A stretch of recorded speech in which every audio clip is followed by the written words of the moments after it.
मेरी आज की कहानी है चित्तौड़गढ़ की।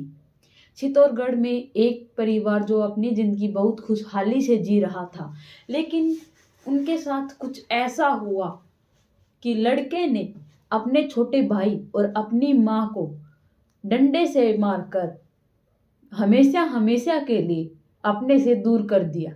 आखिरकार उस लड़के के साथ ऐसा क्या हुआ था कि उस लड़के ने यह डिसीजन लिया कि वह अपनी माता और अपने छोटे भाई से इतना प्यार करने के बाद उन्हें डंडा मारकर मार देता है। उसकी जिंदगी में कुछ ऐसी हलचल हुई थी जिसे संभालना बहुत मुश्किल हो गया था। उसके साथ ऐसा हादसा हुआ था कि वह इतना डिप्रेशन में चला गया था कि उसने अपने माता और अपने छोटे भाई को मारते हुए बिल्कुल भी अफसोस नहीं हुआ। ज़्यादा देर न करते हुए हम अपनी कहानी आप लोगों के साथ शेयर करते हैं, लेकिन उससे पहले आप लोग मेरे चैनल को सब्सक्राइब करें, बेल नोटिफिकेशन को ऑन करें ताकि मेरी हर वीडियो जल्द से जल्द आप लोगों तक पहुंच पाए। तो यह कहानी एक चित्तौड़गढ़ की है। चित्तौड़गढ़ में वह एक छोटा से परिवार में रहते थे। उनके पिता को गुजरे तकरीबन 20 साल हो चुके थे। वह अपनी माँ के और अपने एक छोटे भाई के साथ रहता था। वह थोड़ा दिमाग से मेंटल था, जिसका इलाज वह जी जान से करवा रहे थे, लेकिन डॉक्टरों ने कहा था कि आप इनके साथ नॉर्मल तरीके से रहिए, ये जो कहता है वह कीजिए, यह जल्द ही ठीक हो जाएगा। लड़का 25 साल का था। उसके कम से कम 20 रिश्ते आए थे। अगर रिश्ते वाले घर पर आ जाते थे तो वह उनका घर देखकर और उनकी माँ को देखकर रिश्ते के लिए हाँ कर देते थे, लेकिन उनके भैया के बारे में अगर उन्हें पता चल जाता तो वह उनके रिश्ते को ठुकरा दिया करते थे और कहते, मैं तुम लोगों के साथ अपना रिश्ता नहीं जोड़ना चाहता। माँ है तो पैरालाइज है और एक छोटा भाई है जो कि आधा पागल है। आखिरकार हमने अपनी बेटी को इतना पढ़ाया लिखाया है, इतना कामयाब बनाया है, हम क्या ऐसे लड़के के हाथों में अपनी बेटी का हाथ देंगे? लड़का बार बार यह बात सुन सुनकर थक चुका था। फिर उसके दोस्त एक बार फिर से रिश्ता लेकर आया, लेकिन लड़का इस बार तैयार नहीं था। माँ के खूब फोर्स करने पर लड़का तैयार होता है और शादी के लिए लड़की को देखने उन्हें अपने घर पर बुला लेता है। वह अपने भाई से कहता है कि प्लीज तू बाहर मत आना। वह अपनी माँ से उन लोगों को मिलवाता है। उनके मुंह तो तभी मनने लग जाते हैं कि माँ पैरालाइज है। आखिरकार इसका कौन क्या करेगा? क्यों दोस्तों, हमारे समाज में क्या माँ अगर बीमार हो जाए तो बेटे का फर्ज नहीं बनता है कि उसे पाले, उनकी देखभाल करे? एक माँ 9 महीने अपने बच्चे को कोख में रखती है, उसके बाद उसे पालती है, पोसती है। शादी के बाद पत्नी आने के बाद उसे उसके हवाले कर देती है। अगर लड़की यह बात सोचे कि यह मेरी माँ जैसी है, अगर वह अपनी माँ को पीछे छोड़ के आ रही है, वैसी ही माँ उसकी जो सास होती है वह भी होती है। लेकिन हमारे समाज में बहुएं यह बात नहीं सोचती हैं। वह सोचती हैं कि हमारी माँ तो माँ है, उनका दर्द तो दर्द होता है, लेकिन सास का दर्द कोई दर्द नहीं होता। अगर वह अपनी सास की सेवा कर लेगी, अगर वह पैरालाइज है तो वह उसकी सेवा करेगी, उसे उतना ही पुण्य मिलेगा। लेकिन इस कहानी में जो भी लड़की आती उसे देखकर रिजेक्ट कर देती थी। वह इसलिए क्योंकि उसकी माँ एक पैरालाइज थी। अगर उसी जगह वह माँ अच्छी खासी हट्टी खट्टी होती तो वह रिश्ता लेने के लिए तैयार थे, क्योंकि वह उनका काम करती। हमारे समाज में आजकल यह बहुत ज्यादा हो रहा है। यह अत्याचार हर एक घर में, हर एक गली मोहल्ले में है। लेकिन सभी चीजों में लड़कियों की भी गलती नहीं होती है। मैं मानती हूँ कि सास की भी गलती होती है, लेकिन हमारी इस कहानी में शांति को देखकर उसकी जो होने वाली बहू होती थी वह रिजेक्ट कर देती थी और वह मना करके उन्हें बुरी भली सुनाकर वहां से चली जाती थी। दूसरी तरफ उसके छोटे भैया, जो अपनी हरकतों से बिल्कुल बाज नहीं थे, लेकिन फिर भी उसके भैया विशाल उससे बहुत प्यार करते थे कि उसे सुबह ड्यूटी पर जाने से पहले उसे खाना खिलाते, उसे नहलाते और उसे अच्छे कपड़े पहनाकर अपनी माँ के हवाले करके जाता था। कभी कभार वह लेट हो जाता तो वह अपनी पड़ोस में एक बहन थी, उसे बोलता और उनके हाथ से खाना घर पर भिजवाकर उन्हें खिलवाता था। विशाल अपने माँ और अपने भाई का बहुत अच्छे से ख्याल रख रहा था। वह एक अच्छी जॉब करता था, उसका स्ट्रेस उसे बहुत ज्यादा था और दूसरी तरफ उसका रिश्ता न होने के कारण जगह जगह से उसे ताने मिलने लगे थे कि अगर तुमने अब शादी नहीं की तो तू कब करेगा, अब तो तुझे जैसी मिलती है तू उसी से शादी कर ले, वरना बाद में पछताता रह जाएगा। यह बात कहते हुए वह बिल्कुल डिप्रेशन में चला जाता है, लेकिन फिर भी वह अपने भाई और माँ से मुंह नहीं मोड़ता। एक दिन उसके दोस्त का उसके पास फोन आता है और वह कहता है, क्यों ना तू एक दूसर लड़की है उससे बात क्यों नहीं कर लेता, क्या पता वह तुम्हारी बात समझ जाए और वह तुमसे शादी करने के लिए तैयार भी हो जाए।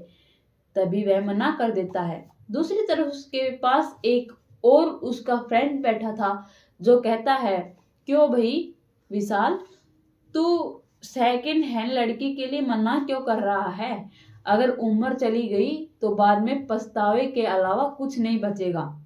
इससे अच्छा है कि तू किसी दूसर लड़की के साथ शादी कर ले और अपनी लाइफ सेटल कर ले, ताकि तुम्हें अच्छा प्यार मिले, अच्छा खाना मिले, घर का स्ट्रेस तुमसे हट जाए। तुम घर का स्ट्रेस के साथ साथ ऑफिस का भी काम करते हो, जिसकी वजह से तुम बहुत कमजोर होते आ रहे हो। और फिर बीबी मिलने के बाद तो हर वक्त मौज ही मौज होती है, हर वक्त फोन करेगी, पनीर की सब्जी बना के खिलाएगी, अच्छे अच्छे पकवान मिलेंगे खाने के लिए और तुम्हारी माता और तुम्हारे भैया की सेवा भी हो जाएगी।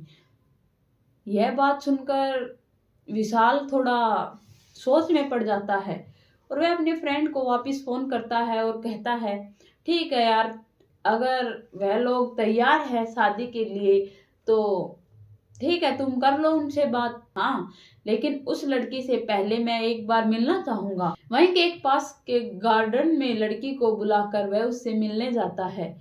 वह उससे मिलता है, उससे अच्छी अच्छी बातें करता है, उसे आइसक्रीम खिलाता है, चाट पकौड़ी खिलाता है। ऐसे खिलाते खिलाते वे 4 घंटे एक साथ रहते हैं। वह पूछता है कि आखिरकार तुमने अपने पहले पति को क्यों छोड़ा। तभी वह बताती है कि मेरे पति शराब पीते थे और मुझे बहुत मारते थे, वह मुझे बहुत ज्यादा टॉर्चर करते थे, जिसके कारण मैं हार कर अपने पिता के पास आ गई और मेरे पिता ने मुझे वापस उसके पास नहीं भेजा। फिर कुछ साल बीत जाने पर हमारा तलाक हो गया। मेरे तलाक को आज 6 महीने हो गए हैं। अब पिताजी ने फिर से एक लड़का देखने की कोशिश की है तो हमारी मुलाकात आपसे हुई। तभी वह कहता है, तो आपको मैं कैसा लगा, आप प्लीज बता दीजिए। लड़की कहती है, वो तो पिताजी बताएंगे, मुझे तो ठीक लगे, लेकिन मैं आपसे एक बात कहना चाहती हूँ। तभी वह कहता है, क्या, बताओ। वह कहती है कि मुझे झूठ बोलने वाले व्यक्ति से बहुत ज्यादा नफरत है, तो प्लीज अगर आप कुछ मुझसे छुपा रहे हो तो मुझे पहले ही बता देना। मैं झूठ की बुनियाद पर अपना रिश्ता नहीं रखना चाहती, क्योंकि मेरे पहले पति थे, वह भी मुझे झूठ बोला करते थे, बताते कहीं थे और जाते कहीं थे, जिसकी वजह से हम में झगड़ा होने लगा, हम में मारपीट होने लगी और फिर हमारा तलाक हो गया। मैंने आपसे झूठ कहा था, लेकिन हमारी सच्चाई यही है, मेरे रिश्ते को झूठी बुनियादों पर मत रखना। यह बात लड़की कहती है। तो भी विशाल कहता है, नहीं नहीं, ऐसी कोई बात नहीं है, मैं क्या तुमसे छुपाऊंगा, हकलाते हुए कहता है। वह कहता है कि मैं तुमसे क्या छुपाऊंगा, वह हकलाते हुए और घबराते हुए कहता है। फिर वह अपनी फैमिली के बारे में बताती है कि मेरे पिता है, मेरी माँ है और एक लौती उनके एक ही संतान हूं मैं। तभी वह विशाल कहता है, अच्छा ठीक है। तभी लड़की बोलती है, आपने अपने घर वालों के बारे में कभी बताया नहीं। तभी विशाल कहता है, नहीं वो क्या है ना, मेरी एक माँ है और मेरी माँ गांव में रहती है, मैं यहाँ पर तो सिर्फ अकेला ही रहता हूँ। लड़की कहती है, ओ ठीक है, लेकिन हम क्या कल फिर से मिल सकते हैं? लड़की नजरें चुराते हुए कहती हैं, हाँ ठीक है, मुझे तो पता ही नहीं चला कि आपके साथ 4 घंटे कैसे बीत गए। आप सच बताऊं तो बहुत अच्छे इंसान हो।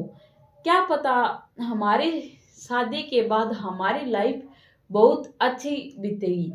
यह बात लड़की कहती है। दूसरी तरफ विशाल भी अपनी लाइफ के बारे में बहुत ज्यादा सपने देखने लगा था, लेकिन उसने उस झूठ को इतना ज्यादा बढ़ावा दे दिया था कि उसे नहीं पता था कि अगर यह झूठ उस लड़की के सामने आएगा तो क्या बवाल खड़ा करेगा। वह अपने झूठ पर पर्दा डालते रहा, लेकिन किसी ने कहा है झूठ को ज्यादा दिन रुक नहीं सकता। झूठ एक ना एक दिन सच सामने जरूर आता है। झूठ चाहे कितना ही बड़ा क्यों ना हो, लेकिन सच के आगे वह भी छोटा पड़ जाता है।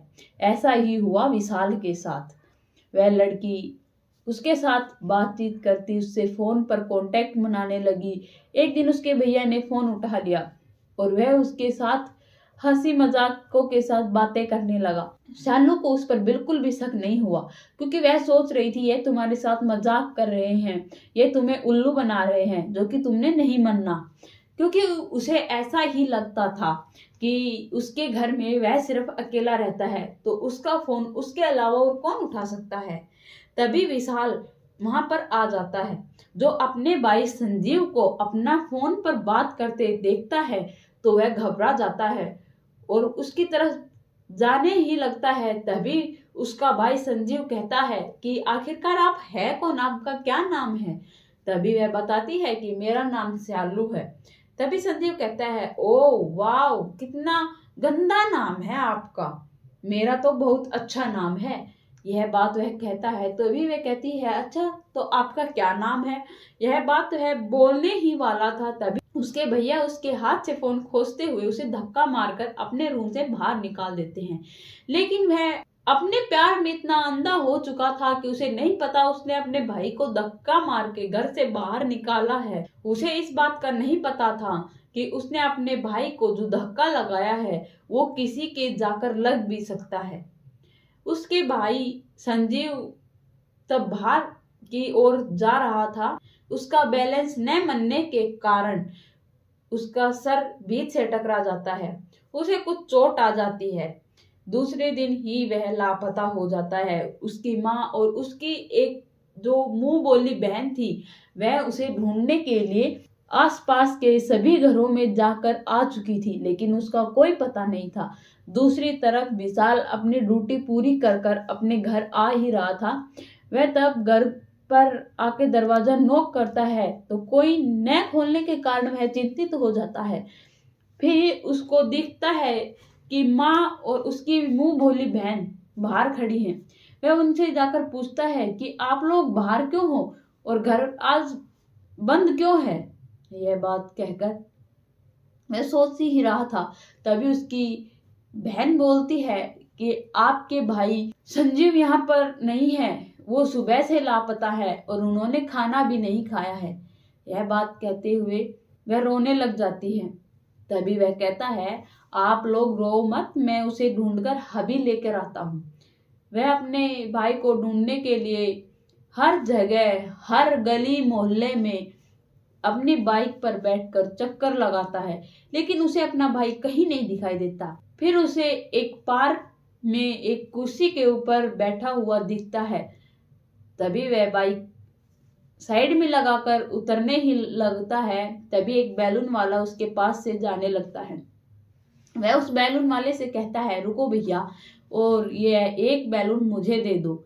वह एक बैलून लेकर उसके भैया के पास, संजीव के पास जाता है और कहता है, अरे भैया संजीव, आप क्या अपने विशाल भैया को माफ नहीं करोगे? क्या सुबह वाली बात से तुम इतना नाराज हो कि अब तुम घर भी नहीं चलोगे? वह कहता है कि नहीं, मुझे घर नहीं जाना है। वह उसे बैलून देता है, वह उसे हाथ में पकड़कर फोड़ देता है, लेकिन भैया कहाँ मानने वाले थे। विशाल अपने भाई को मनाने में पूरी जी जान लगा देता है और फिर वह कहता है, ओ वाओ, मैं तो आज एक चॉकलेट लेकर आया था।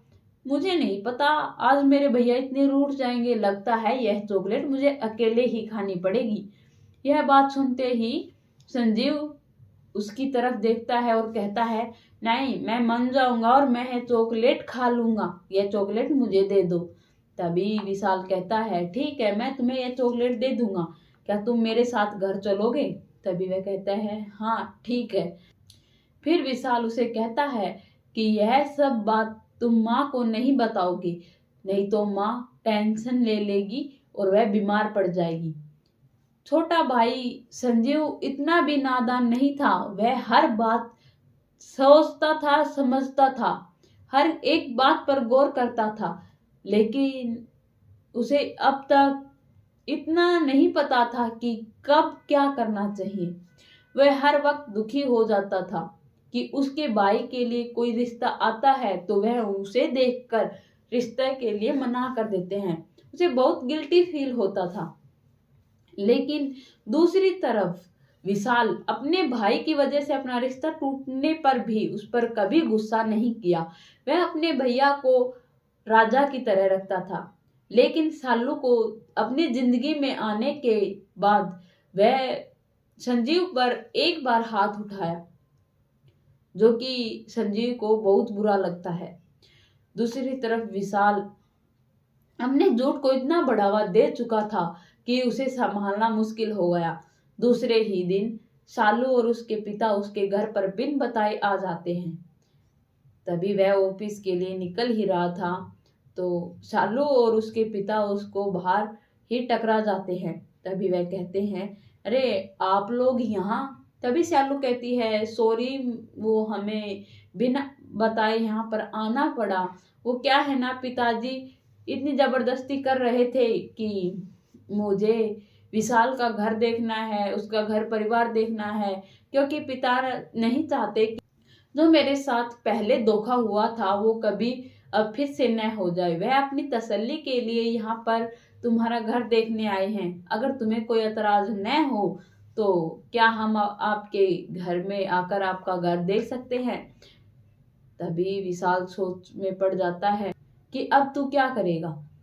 वह सोचता है कि माँ तो पिछली तरफ गार्डन में बैठी है और भाई है जो कि अभी सो रहा है, तो अभी भी सिचुएशन संभाली जा सकती है। वह उन्हें कहते हैं, नहीं नहीं, आप लोग अंदर आइए, मुझे क्या प्रॉब्लम हो सकती है। यह बात कहकर वह अंदर बुला लेता है और अपने हॉल में बिठाकर कहता है, लो अंकल जी देख लो, यही है मेरा घर। तभी शालू के पापा कहते हैं, अरे वाह बेटा विशाल, तुम्हारा घर तो तुम्हारी तरह बहुत विशाल है, बहुत अच्छा है। यह बात कहकर वह हंसने लगते हैं। फिर कहते हैं, अरे बेटा, क्या तुम मुझे एक गिलास पानी पिला सकते हो? तभी वह एक गिलास पानी लेने चला जाता है। जस्ट पीछे वाले रूम पर उनकी निगाहें पड़ जाती है, जिस पर वह उसके पास जाकर उसके लॉक को खोल ही रहे थे। तभी विशाल वहां पर आ जाता है और कहता है, अंकल नहीं, प्लीज आप इसे मत खोलिए। वो क्या है ना कि यह मेरा रूम बहुत गंदा है, मैंने बहुत दिनों से सफाई नहीं की है, अकेला रह गया, जॉब का इतना स्ट्रेस है। तभी अंकल कहते हैं, ठीक। वैसे ही पिता को यह शक होने लगा कि कहीं यह तुमसे कुछ छुपा तो नहीं रहा है, कहीं तुम्हारे बेटे के साथ फिर से धोखा तो नहीं हो जाएगा। पिता का मन नहीं मानता। वह दरवाजा खोलकर अंदर देख ही लेता है और पूछता है, आखिरकार यह कौन सो रहा है? तभी वह कहता है कि यह मेरे दोस्त हैं और कल ही यहाँ पर आए हैं और आज यह चले जाएंगी, और यह थोड़े अजीब से हैं, थोड़ी सफाई के बारे में नहीं जानते, इसीलिए मैं आपसे कह रहा था कि यह रूम थोड़ा गंदा है, आप मत जाइए क्योंकि आपको अच्छा नहीं लगेगा। वह अपनी बात को टालते हुए यह सब कुछ कहता है। दूसरी तरफ संजीव को यह बात पता थी कि उसको कोई देख रहा है, लेकिन वह अपनी सूझबूझ से अब की बार चुपचाप वहां पर सुता रहा। वह वहां पर आराम से ऐसे लेटा रहा कि दूसरे देखने वाला उसे कोई नहीं कह सकता कि यह व्यक्ति जागू है। वह अपनी इतनी अच्छी एक्टिंग प्रेजेंट करता है कि उसे वह सोचते हैं कि यह लड़का सो रहा है। वह अपने मन ही मन खुश हो रहा था कि अब की बार तो भैया की मेरी वजह से बेइज्जती नहीं होगी। वह उन्हें लेकर वापस चला जाता है और कहता है, चलो अंकल, अब मुझे ऑफिस के लिए थोड़ी देर हो रही है, तो क्या आप फिर कभी यहाँ पर आ सकते हो? क्या है ना, फिर बॉस मुझे बहुत डांटेंगे। तभी सालू के पापा और सालू कहती है, अरे नहीं नहीं, चलिए, बस हम तो यूं ही आ गए थे और हमें संतुष्टि हो गई है कि आप हमसे कोई झूठ नहीं बोल रहे हो। दूसरी तरफ माँ और उसके छोटे भाई, जो इनके बारे में नहीं जानते थे, छोटे भाई को तो पता था लेकिन माँ को इन चीजों के बारे में नहीं पता था, और छोटे भाई को भी इतना कुछ नहीं पता था कि उसने अपने भाई के बारे में उसे नहीं बताया है।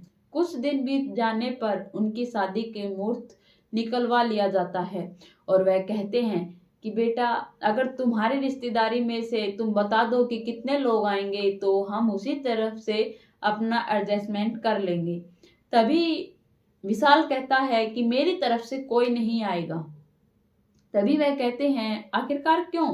तभी विशाल कहता है कि तब मेरे पिता की डेथ हुई थी तो मेरा कोई भी रिश्तेदार मेरी माँ की हेल्प करने नहीं आया था, तो जो लोग मेरे दुख में मेरे साथ नहीं खड़े थे, तो उन लोगों को मैं अपनी खुशियों में क्यों शामिल करूं? वे कहते हैं, ओ ठीक है बेटा, जैसा तुम अच्छा समझो और ठीक समझो वैसे ही कर लेना। फिर वह पूछते हैं कि क्या तुम्हारी माँ भी नहीं आएगी? तभी वह कहता है, हाँ, माँ भी नहीं आएगी क्योंकि माँ की थोड़ी तबीयत खराब चल रही है। उन्होंने मना कर दिया है। उन्होंने कहा है कि मैं तब ठीक हो जाऊंगी तो मैं तुम्हारे घर आ जाऊं। दूसरी तरफ उसकी बहन और उसके भाई, जिन्हें इनके बारे में पता था, तभी उसकी मुंह बोली बहन वहां पर आती है और वह अपनी मौसी से कहती है, मौसी, आज जो सुबह जो लोग आए थे वह लोग कौन थे? तभी वह कहती है, बेटा मुझे तो नहीं पता कौन आए थे। तभी संजीव कहता है, ओ वाह, मुझे पता है कि वह आखिरकार वह लोग कौन थे। वह सोचते हैं कि इसे कैसे पता, ये तो आधा तो वैसे ही पागल है। फिर भी वह उससे पूछते हैं कि कौन थे वे। तभी वह बोलता है कि वह मेरी शालू भाभी थी, बहुत अच्छी लगती है और भैया उनसे शादी करने वाले हैं और वह हमारा घर देखने आए थे। यह बात कहकर वह वाह वाह करते हुए अपने रूम में चला जाता है। दूसरी तरफ उसकी माँ और मुंह बोली बहन सोचती हैं कि हमारा विशाल हमें सरप्राइज देने की तैयारी कर रहा है, क्योंकि उसकी शादी न होने के कारण हम सभी लोग चिंतित हैं, इसीलिए वह हमें बताना नहीं चाहता।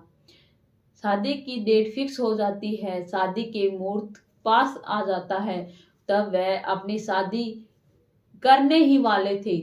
तभी उसके माँ और मुंह बोली बहन और उसके छोटे भैया कहते हैं, वाह देखो, हम आपके लिए यहाँ पर आए हैं। आप क्या सोचे कि हमें आप लोग सरप्राइज दोगे? चलो देखो, हमने तुम लोगों को सरप्राइज कर दिया। तभी सालू बोलती है, विशाल, ये लोग कौन है? विशाल क्या बोले? विशाल के पाँव के तले से जमीन खिसक चुकी थी, वह कुछ भी बोलने की हालात में नहीं था। तभी विशाल की मुंह बोली बहन कहती है, अरे हम कौन है? यह इसके छोटे भैया और यह इसकी माँ, क्या तुम्हें नहीं पता है? वह बोलती है, विशाल, क्या यह सच कह रही है? तभी विशाल का कोई जवाब न सुनकर वह समझ जाती है कि विशाल ने उससे झूठ बोला था कि उसके परिवार में कोई नहीं है, और कहती है कि मैंने तुमसे पहले ही कहा था कि मेरा रिश्ता एक झूठ के बुनियाद पर मत रखना। मैंने एक बार नहीं बल्कि कई बार तुमसे कहा था, अगर तुम्हारी लाइफ में कोई ऐसा झूठ है जो कि तुम मुझे से छुपा रहे हो तो प्लीज मुझे बता देना, मैं तुम्हें माफ कर दूंगी। लेकिन तुमने मेरे साथ विश्वासघात किया है जिसके लिए मैं तुम्हें कभी माफ नहीं कर पाऊंगी। विशाल रोते हुए, हाथ कांपते हुए कहता है कि प्लीज शालू मुझे माफ कर दो। लेकिन शालू अब उसकी एक भी बात नहीं सुनना चाहती थी। वह उससे धक्का मारकर वहां से अपने पिता को लेकर चली जाती है। दूसरी तरफ विशाल इतना डिप्रेशन में चला जाता है कि वह न तो किसी से बात करना चाहता है और न ही किसी से मिलना चाहता था। दूसरी तरफ वह टेरेस पर खड़े होकर अपनी सारी जिंदगी के बारे में सोच ही रहा था। वह हर एक पल याद कर रहा था जो कि उसने शालू के साथ बिताए थे। वह शालू से अब बहुत ज्यादा प्यार करने लगा था जो उसे खोना नहीं चाहता था। वह यह सोच रहा था कि मैं शालू को वापस कैसे पा सकता हूँ, मैं उसका विश्वास कैसे जीत सकता हूँ। दूसरी तरफ उसके बॉस का फोन आता है और उसके बॉस कहते हैं, विशाल मैंने तुम्हें एक प्रोजेक्ट दिया था, क्या तुमने वो तैयार किया है? विशाल कहता है, हाँ सर मैंने वो प्रोजेक्ट पूरा कर रखा है। तभी उसके बॉस कहते हैं, वो तो ठीक है, मुझे पता है कि आज तुम्हारी शादी है और मुझे तुम्हें डिस्टर्ब करना पड़ रहा है, लेकिन वह प्रोजेक्ट हमारी कंपनी के लिए बहुत इम्पोर्टेंट है, तो प्लीज तुम वह प्रोजेक्ट एक बार मेरी कंपनी तक पहुंचा दो। विशाल कहता है, ठीक है सर, मैं अभी पहुंचवा देता हूँ। विशाल नीचे अपने रूम में जाता है। वह देखता है कि उसके भैया उनके हर एक पन्ने को पाड़ पाड़ कर एरोप्लेन बनाकर अपने रूम में उड़ाए जा रहा था, जिसके कारण विशाल को संजीव पर इतना गुस्सा आता है कि उसको डंडे से मारने लगता है। वह डंडा देखकर डर जाता है। वह अपनी माँ के पास जाकर छुप जाता है और कहता है, माँ प्लीज मुझे बचा लो, माँ प्लीज मुझे बचा लो। तभी विशाल वहां पर आता है और वह इतना पागल हो चुका था कि वह यह नहीं देखता कि आखिरकार वह कर क्या रहा है और किसको मार रहा है। वह तो अपनी माँ के पीछे छुप जाता है, लेकिन विशाल अपनी माँ के सर में डंडा मारकर अपनी माँ को मार डालता है। लेकिन फिर भी विशाल की आग शांत नहीं हुई थी। वह अपने छोटे भाई को भी डंडे से मारकर उसे भी मौत के घाट उतार देता है। कुछ देर बाद उसे एहसास होता है कि उसने गलत कर दिया। वह अपने माँ और अपने भाई को देख देख कर बहुत रोता है और कहता है, प्लीज मुझे माफ कर दो, आप प्लीज मेरे पास वापस आ जाओ। लेकिन वो कहावत तो आप लोगों ने सुनी ही होगी, अब पछतात होत क्या जब चिड़िया चुग गई खेत। अब तो वह लोग उसकी जिंदगी से जा चुके थे। अब उसके पछतावे से कुछ नहीं होने वाला था। उसे पुलिस आकर गिरफ्तार कर लेती है और वह अपना पछतावा अब तक भुगत रहा है। तो दोस्तों, इंसान को इतना भी मजबूर मत करो कि वह अपनों के खून खराबे तक पहुंच जाए। इंसान का डिप्रेशन एक ऐसा होता है कि वह उससे कुछ भी करवा सकता है। वह किसी की जान ले भी सकता है और वह अपनी जान दे भी सकता है। डिप्रेशन में इंसान इतना पागल हो जाता है कि वह किसी भी हद तक गुजर जाता है, जो कि विशाल ने आप लोगों को इस कहानी में दिखा ही दिया। वह अपनी माँ और अपने छोटे भाई से इतना प्यार करता था कि उसने 30 साल तक अपने हाथों पर रखा था, लेकिन उसकी एक गलती और एक अफसोस ने उसके भाई और उसकी माँ को उससे इतना दूर भेज दिया था कि अब वह लौटकर कभी नहीं आ सकते थे। तो दोस्तों, अपने घर में छोटे छोटे झगड़े मत कीजिए जिसके कारण आपके घर में आपके पति या पत्नी इतने डिप्रेशन में चले जाएं कि आपका रिश्ता इस मुकाम तक पहुंच जाए कि उसे बसाना नामुमकिन हो जाए, जैसे कि इस कहानी में विशाल के साथ हुआ था। तो दोस्तों, अपने घर में हर बात राजी खुशी बैठकर हंसते बतलाते अगर सुलझा ली जाए तो उसमें मिलता ही क्या है। दोस्तों, आप मेरी कहानी देखते हो, सुनते हो और आप मुझे कमेंट में लिखकर नहीं बताते कि आप लोगों को मेरी कहानी कैसी लगी। प्लीज़ आप मेरे चैनल को सब्सक्राइब कीजिए ताकि मुझे मोटिवेशन मिले कि मैं कैसी कहानी बनाती हूँ और आप लोगों को मेरी कहानी कितनी पसंद आती है, ताकि मैं आप लोगों के लिए और अच्छी कहानी लेकर आप लोगों के साथ जुड़ सकूं।